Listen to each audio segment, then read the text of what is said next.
It felt like my soul had been someplace else for a really, really long time. I entered into the eye of the storm of grief that I had been carrying. I began to cry. The littlest thing would just send me into an anxiety spiral that, like, it's just one little thing. Why is this little thing ruining my day? Eleusinia is a unique psilocybin retreat based in Mexico with a focus on meditation, neuroscience, and brain health. I had zero doubt that this was something that I was going to go through and actually do. That self-compassion sort of has trickled into every little part of my life. I hadn't laughed that hard in so long. The profoundness with which I experienced like reality, the magnitude of the beauty was just completely overwhelming. Eva, it is so nice to see you again. Please tell us how you are, who you are, and why you decided to come to Eleusinia. Hi, thank you so much for having me. I'm still in the afterglow. I actually made a very quick decision to come to Eleusinia. I found myself in a really challenging situation. I have an adult son who's 25, and we are working on our new relationship as rather than a mother and son. I guess we are always going to be a mother and son, but there have been some challenges with his mental health, with my mental health, and finding our way of communicating has been really challenging. I fell into a really, really deep depression about a month ago, right around the holidays, that I couldn't come out of. And a lot of that was situational, but it was also very reminiscent of a pattern that I've been going through for my entire life. It's like I get myself out of a hole, I become strong, I become productive, and then somehow, some way, I'm tripping through the grass and I fall down this hole again. And this time I just didn't feel like I had the energy to crawl out and do what I needed to do as a parent. Therapy has been really, really great. I have a really strong meditation practice, exercise. I'm not an athlete, but I do know that exercise and nature and meditating have all been tools that have gotten me, and I think we discussed this during my integration. I would say that I've been able to, on my own, get to 80% functioning as a healthy, for my mental health and my full body health. But I hit a roadblock, and I think parenting in this day and age has so many challenges, from substance abuse to, mental health disorders, which I think are intertwined, to the pressures around us, to the economy, and all of these things that I have no control over, and my son has no control over. And I have been really grappling with how to set him up for success in life. And so to be in a depressive state with this heavy burden, I had done enough research on psychedelics that I thought this could be a way for me to find my way. So I did a lot of research on different ways of doing it. I had a lot of hesitations with the psychedelics because I've seen plenty of people do, we can use the word drug, because I think you can use it as a drug and I think you can use it as a medicine.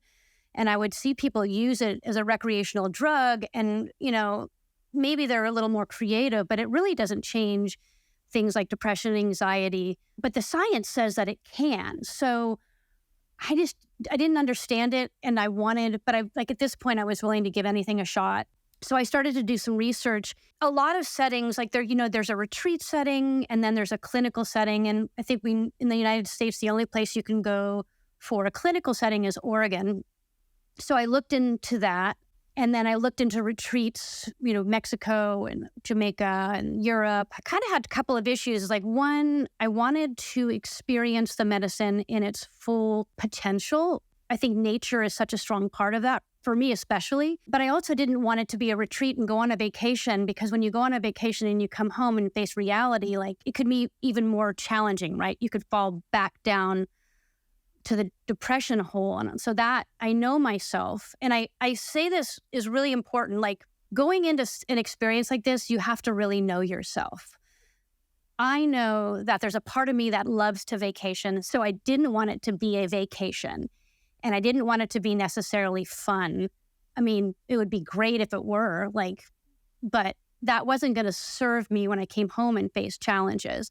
I'm also very claustrophobic, and the idea of sitting in an office with somebody made me kind of uncomfortable also. Just putting on an eye mask and listening to music and wasn't really for me. Plus, that's a one-shot, one-time experience. You go in for a day and then maybe some integration afterward, but it's a really limited experience, and there's a waiting list of 5,000 people. So that might change. But then I thought well, maybe I can do it at home. And I thought about hiring trip sitters or integration specialists or guides, trip guides. And that ended up looking about the same amount of money as it would to go on a retreat. But also when I looked around my house and I looked at all the stressors of the laundry piling up and the books, I'm like, that might not be a good container for me.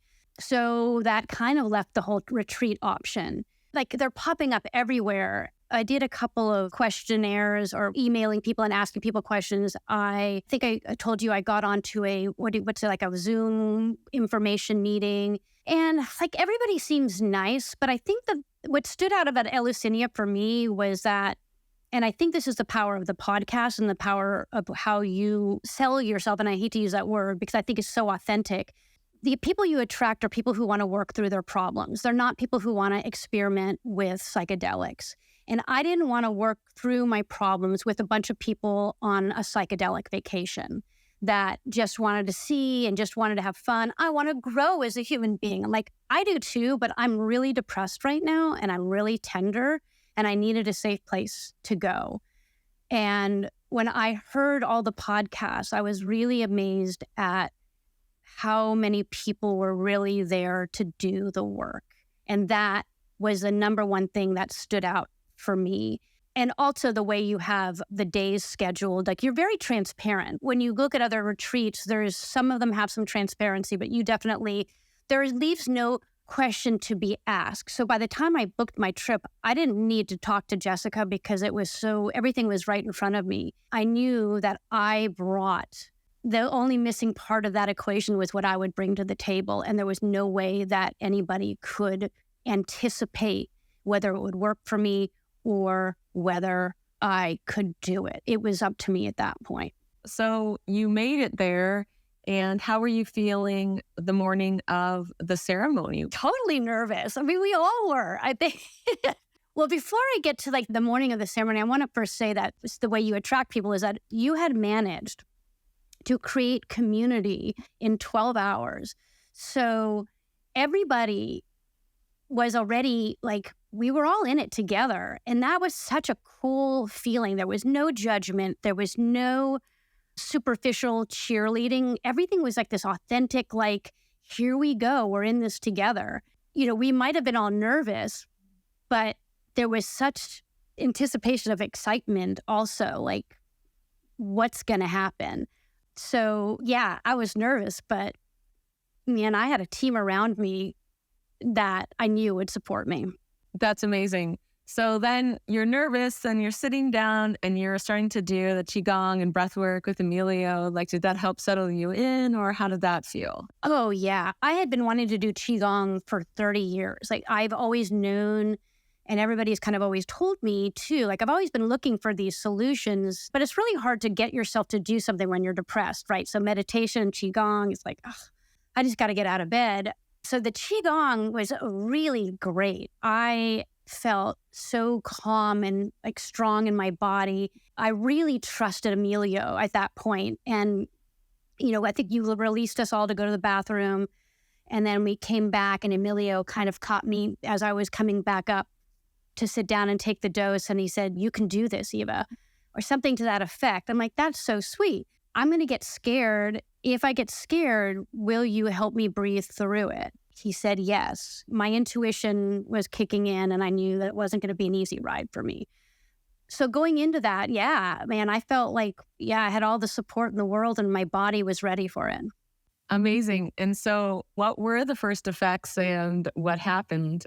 Boy, it happened fast for me. I had read that one of the first sensations you feel is cold, and I felt very cold. And then I felt tingly. And Amelia was still doing the box breathing with us. And I'm like, okay. And I'm laughing at this point because I'm like, I can't even count to 4. Come on. But I was trying to be polite and wait for it all to be done. But I popped my head up and I was the first person to go, I got to go and get my optic flow going. So I took off and started my walk in the meadow. And at that point, where was your head at? Were you feeling the intensity immediately, or were you like, okay, this is good, I can do this? I felt like I could do it. I felt like I felt a little tingly and funny, and everything was so beautiful and so green. And I walked across the meadow and it was crescendoing. I still thought I could do it, but I knew I had to sit down. So I grabbed the closest chair, which was one of those egg chairs, and I sat in that egg chair. I take the seat and I'm warm and I'm still feeling like I can handle it. And it's really cool. Like everything's vibrant. And behind me, I hear all of these voices, like just murmuring to me. They don't say anything, and I'm waiting. I'm like, I want to hear something because I hear so many people getting auditory messages, but they don't say anything to me, and I don't really think anything of them. I'm not intimidated by them. But then I look out at the ground, and the ground turns into, I keep using this reference of the Tim Burton world, because it turns into Tim Burton grass from Alice in Wonderland, and it starts to wave. And I'm like, oh, okay, this is pretty. And then I think you had described this feeling of the tightening of the skin. And I feel the tightening of my skin. And the way I describe it is, I felt like a pop-up book that was that it suddenly closed. Like I felt like I was folding in on myself. And then that book opened again, and I was a body, but I didn't know who I was or where I was. And that's when the anxiety kicked in. That really scared me because the world came to life and it was absolutely stunning. But my anxiety kicked in and I got out of my chair. And again, like this is to how protected we are in that environment that you guys have created. As I got out of my chair and Jay intercepted me and he's like, okay, it's a lot. You're really sensitive. Acknowledging that, because all my life I've been told I was sensitive and like it was always in a negative. And he said it in such a kind way, passed me off to Jessica, who brought me, I think, to you.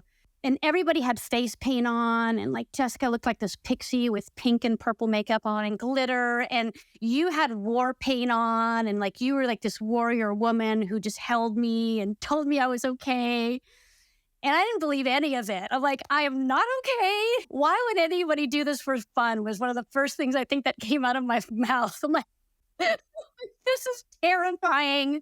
This is so scary. And I remember at one point you're like, well, but what do you see? Is it pretty? And I'm like, it's really pretty, but it's really scary. And I don't know. I mean, look, it was anxiety is an issue for me. So it amplified. But you guys all came in to take care of me. And it wasn't like everybody came at once because there were a bunch of us. But it's really magical, like how you handled my nausea. Emilio came back. You helped with the anxiety. Emilio came and, walked around with me for apparently 2 hours. When I came in, I knew you needed a little bit of a rescue medication, so we were able to do that. Then what was so great was then Emilio came to help with the breath work. So you kind of had both to help you kind of through that really hard part. And go ahead. Yeah, it was really terrifying, but I processed information verbally and I worked through anxiety by moving my body. And so to have that choice to not lay in bed frozen, because I did kind of get a paralysis moment when I was looking at the world come to life and everything was moving and I didn't have a sense of self or how I fit into this moving world. To have Emilio get me up when I was felt like lead and get me moving was incredible for me. And it didn't take away my fear right away. And it didn't stop my crisis feeling. But what I learned by walking with Emilio and walking through it was that, and it was his talking to me. And I think one thing that it's worth mentioning here is that, the world goes wacky around you, and I lost all sense of who I was. But what I didn't lose is my memory. And I was in the moment with Emilio. Like, I remember him walking with me. I remember him having me take off my shoes and socks so I could feel the earth beneath my feet. I remember him helping me breathe, and I remember not wanting to, and at one point sitting down and him getting me up and like talking me through it and empowering me walk. When I came out of that, like, I think, one, I felt like I could do it, even though I felt like a failure. And I think a lot of people say this is like, I don't think I did that right. I don't think I got what I was supposed to get out of it, but there's no way to know what you're going to get out of this experience. So when once I was through with Emilio, I was passed off like a little toddler, passed off to Josefina, who sat with me. And I kept saying some really important things, which on the surface seemed like I was failing at this task. I kept saying, I can't do it. I want to put my burden down. And what do I do? And I think, like, if you were to take that at surface value, it's just like, she can't let go. And that is very true. I have a really hard time letting go. But what the medicine was doing for me was asking the questions that I had been asking. For my first thought was, oh, great. I just did 5 grams of mushrooms only to hear the questions I've been asking for the last year.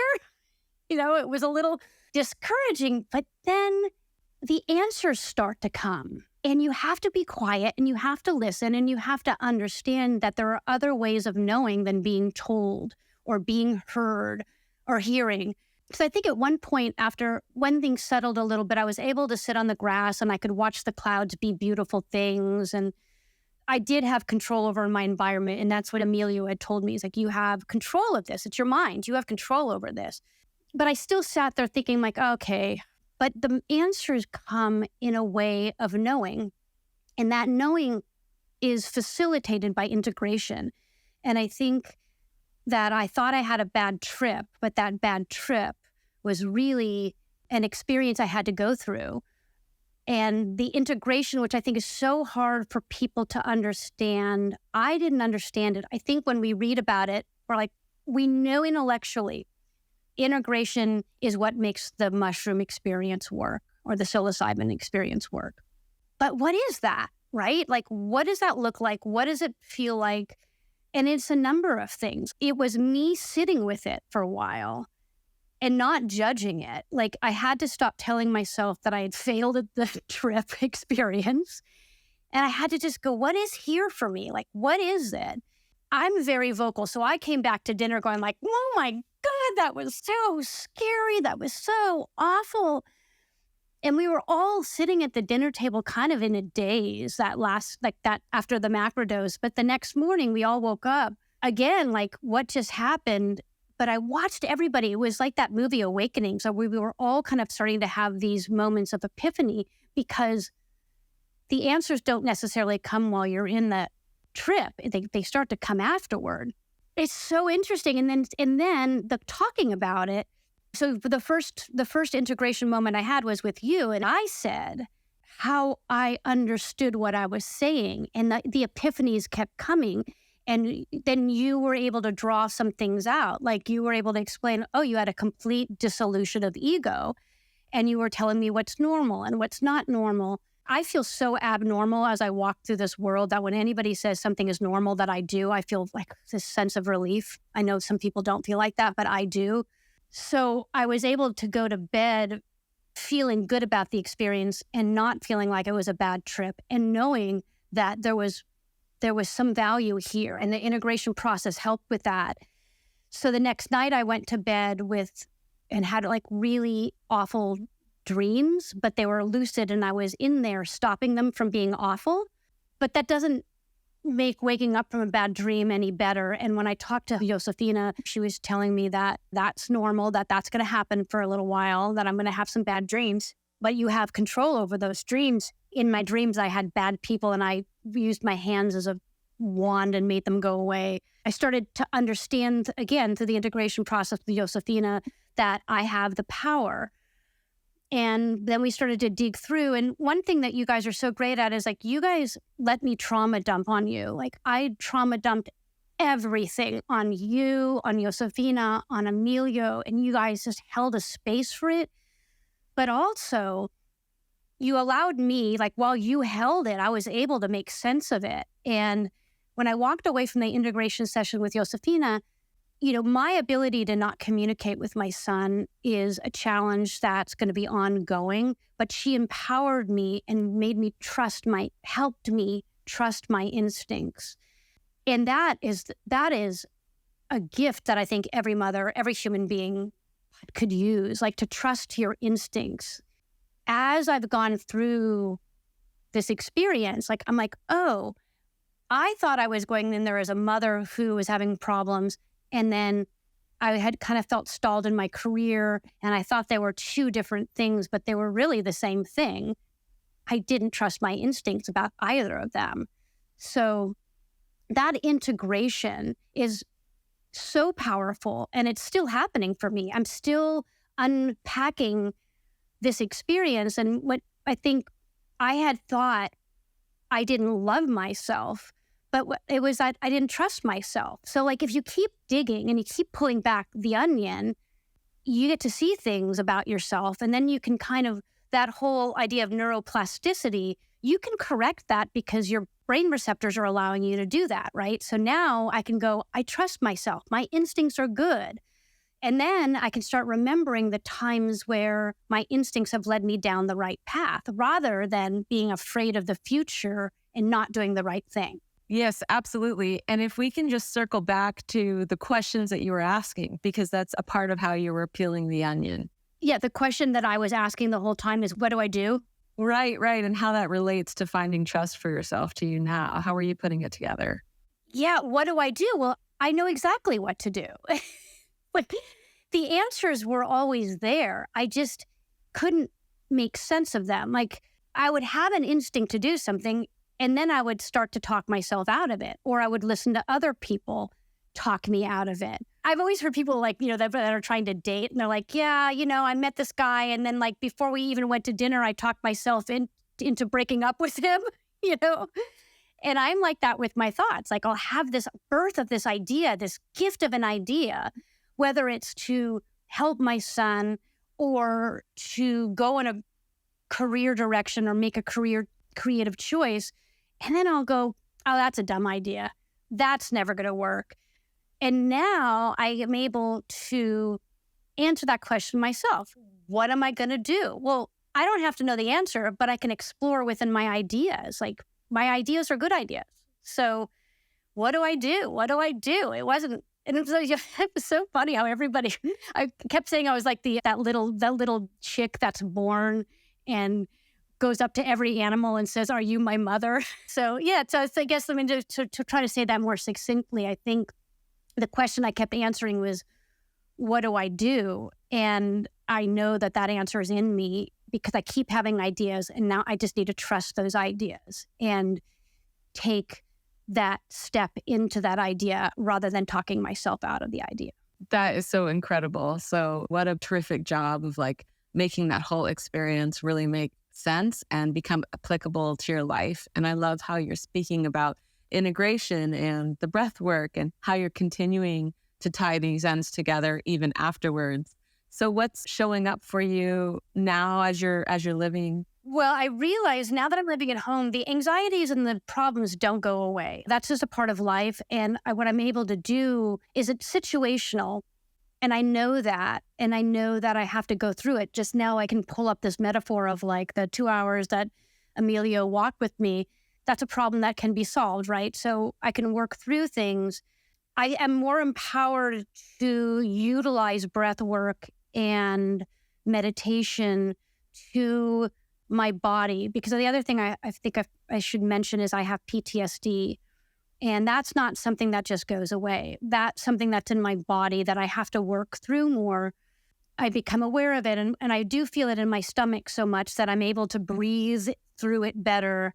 And I think we always tell people oh, take a deep breath. And your response when you first hear that is it can't be that simple. You don't know what I'm dealing with.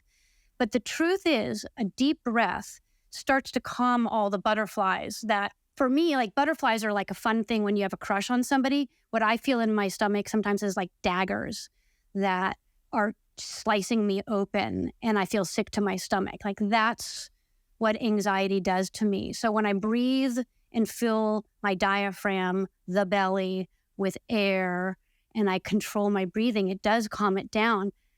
I think that the way you guys have set up your retreat, it's not just about the psychedelic experience. It's about these tools that we can take home.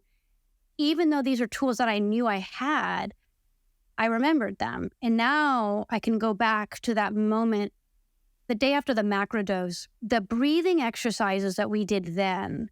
I can't emphasize enough how they are equally as important to the dosing, because what I couldn't release during the macrodose, and you were with me, and you kept telling me to cry and let it out, and I couldn't. And for somebody who's a crybaby, it was very surprising for me that I wasn't able to cry it out. But when we did the breathing exercises the next day, when we were through, like my whole body was tingling and tears just poured out of my face. And I sat up and sobbed like these big, hearty, bellowy sobs. And my tears were like dripping on my journal as the next step was going through this journaling experience. And so I was able to release it through the breath work. So I think that that's just as important as the dosing. And I think I want people to take that information and go, don't forget to do the breath work, because if you go through the paces, it's not going to be as powerful as what I felt. And then when I went outside, I sat on the grass and just felt so connected to the earth and the world. And like the grass was breathing, like it was kind of coming up and down with breaths. And I was able to, I got my breath in tune with the earth's breath. It was just absolutely beautiful. So with dropping into the non-ordinary state with breath work alone, you were really able to reactivate some parts of your experience. Yes, it's kind of part of that integration, right? So more stuff comes up, more stuff comes out, and you get clarity. Like clarity is where it's at, man. I can't, like, I might still have the body reactions with my PTSD, but the clarity I have in my mind, I want more of that. Like, I'm really excited about that. And Eva, if you don't mind, let's talk about your DMT experience, because I think that was also kind of monumental on how you moved through it and what happened after. Yeah, we all know that DMT is a strong psychedelic, but, I feel ready. I'm calm. It's a beautiful day. And where you guys do the DMT, it's like under this tree, on this deck. I mean, it's beautiful. And, I'm kind of nervous, but I also feel a little empowered, maybe too soon to feel empowered, because by the time I take my third puff, whoosh, like the world comes alive again. And then it happens again. Like this time I don't close and fold into myself. I don't feel the tightening of the skin, but the blink of an eye, I have again, who am I? Where am I? I'm terrified. I look at Jessica, I say, yuck. And I say, make it stop. And again, when you talk about the Eleusinia support, if I remember correctly, she gets behind me, props me up, holds me. I feel so supported. I'm holding Maddie's hand at the same time. Like, this is how needy I am. And I'm okay with being needy because it's scary. And she says, what do you see? And it's beautiful. Like, what I'm seeing is beautiful. And I tell myself, or I have a sense of knowing, like, you can enjoy this. And then I was able to enjoy it. Like, I do have control. I can look at this. And I saw my hat. I saw these beautiful things. And then it calms down. And Jessica goes, it's not over. And of course, I asked the question again, what do I do? And her response is, find the peace. And I lay down. And I can see the beautiful closed eye hallucinations. Now I think I've got my eyes closed. I don't know if I have a mask on or not, but I see these beautiful geometric shapes and kaleidoscope. And I'm able to feel the peace, and I'm able to send my son love. And then I just breathed in and out, and I got the message, I am here, I am enough. And I felt so calm and so strong having gotten through that experience. And that was great because it was only 10 to 15 minutes versus 4 hours. So I don't know, that might be the good prescription for me.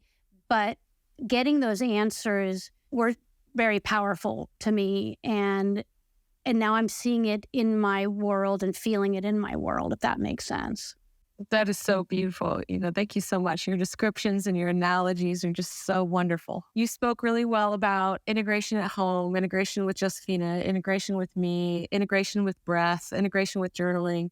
Can you speak a little bit about what it felt like to kind of integrate as a group together? Oh, that was terrific. One of the things about you guys is that you're all there because you love humanity and you want to give back. And so when we unload on you guys take it, and, I don't mean to minimize it, but you signed up for that, right? The rest of us are kind of coming with all of our wounds and all of our hopes and dreams. And how do I put this? We could all go in and get something out of it for ourselves. But at Eleusinia, you guys have created this way.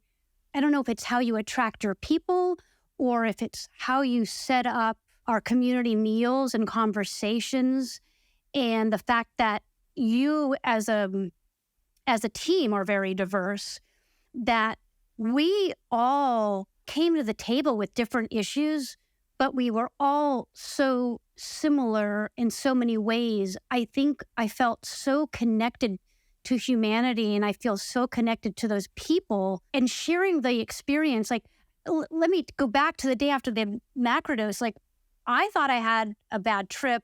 I had trip envy. I thought everybody was out there having a great time, but everybody struggled through it in their own way. And when we all started to share our experiences, I started to gain things from other retreat members. Like, I asked one question of somebody. I said, what message did you get? And she gave me her answer. And then I said, well, how did you know that? She's like, I just knew it.